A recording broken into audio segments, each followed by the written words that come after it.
The Blue Dolphins, written by Scott Odell. Chapter 2, read by Athena Phan. Captain Orlov and his Alouette hunters moved to the island that morning, making many trips from their sea to the beach of Coral Cove. Since the beach was small and almost flooded when the tide was in, he asked if he could camp on higher ground. This my father agreed to. Perhaps I should tell you about our island so you will know how it looks and where our village was and where the Alouettes camped for most of the summer. Our island is 2 leagues long and 1 league wide, and if you were standing on one of the hills that rise in the middle of it, you would think it looked like a fish. It also looked like a dolphin lying on its side, with its tail pointing toward the sunrise, its nose pointing toward the sunset, and its fins making reefs and rocky ledges along the shore. Whether someone did stand there on the low hills in the days when the earth was new, and because of its shape, called it the Island of the Blue Dolphins, I do not know. Many dolphins live in our seas, and it may be from them that the name came. But one way or another, this is what the island was called. The first thing you would know to notice about our island, I think, is the wind. It blows almost every day, sometimes from the northwest and sometimes from the east, once in a long while out of the south. All the winds except the one from the south are strong.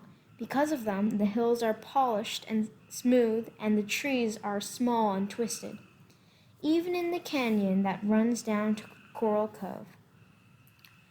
The village of Galasat lay east of the hills on a small mesa, near Coral Cove and a good spring.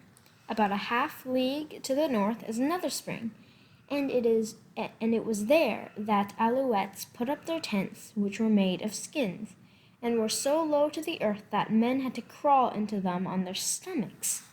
At dusk we could see the glow on their fires. The night my father warned everyone in the village of Galasat against visiting the camp. The Alouettes come from a country far to the north, he said. Their ways are not ours, nor is their language. They have to come to take otter and to give us our share in many goods, which they have and which we can use. In this way we shall profit. But we shall not profit if we try to befriend them. They are the people who do not understand friendship. They are not those who were here before, but they are the people of the same tribe that caused trouble many years ago. My father's words were obeyed. We did not go to the Alouette camp, and they did not come to our village. But this is not to say that we did not know about what they did, what they ate, and in what way which they cooked it. How many otter were killed each day, and other things as well. For someone was always watching from the cliffs while they were hunting, or from the ravine when they were in camp. Ramo, for instance, brought news to Captain Orlov. In the morning, when he crawls out of his tent, he sits on a rock and combs until his beard shines like a cormorant's wing, Ramo said. My sister Ulop was 2 years older than I, and gathered the most curious news of all. She swore that there was an Alouette girl among the hunters. She's dressed in skins just like the men, Alouape said. But she wears a fur cap, and under the cap she has thick hair that falls to her waist. No one believed Alouape. Everyone laughed at the ideas that hunters would bother to bring their wives with them. The Alouettes also watched our village, otherwise they would have not known about the good fortune which befell on us as soon after they came. It happened in this way. Early spring is a poor season for fishing. The seas and winds of winter drive the fish into deep water, where they stay until the weather is settled and where they are hard to catch. During this time, the village eats sparingly, mostly from stores of seeds or harvested in autumn. Word of our good fortune came on a stormy afternoon brought by Ulape, who was never idle. She had gone to the ledge on the eastern part of the island, hoping to gather shellfish. She was climbing a cliff on the way home when she heard a loud noise behind her. At first she did not see what had caused the noise. She thought that it was the wind echoing through one of the caves, and was about to leave when she noticed a silvery shape on the floor of the cove. The shapes moved, and she saw that it was a school of large white bass, each one as big as she was, pursued by killer whales, which prey upon them when seals are not to be found. The bass had tried to escape by swimming through the shore, but in their terror they had missed and taken the depth of water and had been tossed onto the rocky ledge.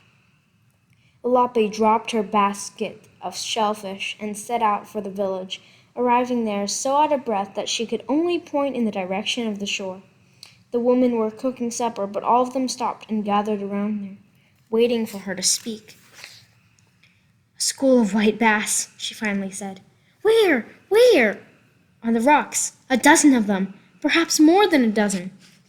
Before Ulapi had finished speaking, we were running toward the shore, hoping that we could get there in time. The fish had not flopped back into the sea, or that a chance wave had not washed them away. We came to the cliff and looked down. A school of white bass were still on the ledge, glistening in the sun. But since the tide was high and the biggest waves were already lapping at the fish, there was no time to lose. One by one we hauled them out of reach of the tide. Then 2 women, carrying a single fish, they are all about the same size and heavy, were lifted up to the cliff and brought home. There were enough for everyone in our tribe to suffer that night, and the next, but in the morning 2 alouettes came to our village and asked to speak to my father. "You have fish," one of them said. "Enough only for my people," my father answered. "You have 14 fish," the alouette said. 7 now, because we ate 7. "From 7 you can spare 2.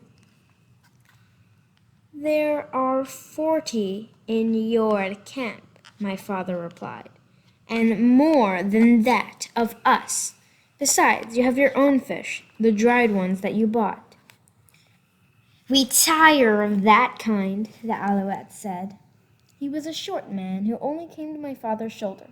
He had small eyes like black pebbles and a mouth that looked like the edge of a stone knife. The other alouettes looked much like him. "You are hunters," my father said. "Go and hunt your own fish if you're tired of what you are now eating. I have my people to think of. Captain Orlov will hear that you refuse to share fish. Yes, tell him, but also why we refuse." The alouette grunted to his companion, and the 2 of them stalked off on their short legs across the sand dunes that lay between the village and their camp. We ate the rest of the white bass that night, and there was much rejoicing. But little did we know, as we ate and sang, the older men told stories about the fire, that our good fortune would soon to bring trouble at Galasat. Thank you so much for listening to the Island of the Dolphins Chapter 2. Make sure to tune in tomorrow for Chapter 3. Subscribe, like, and comment down below to show support. And check out Chapter 1 if you haven't. Bye. See you guys next time.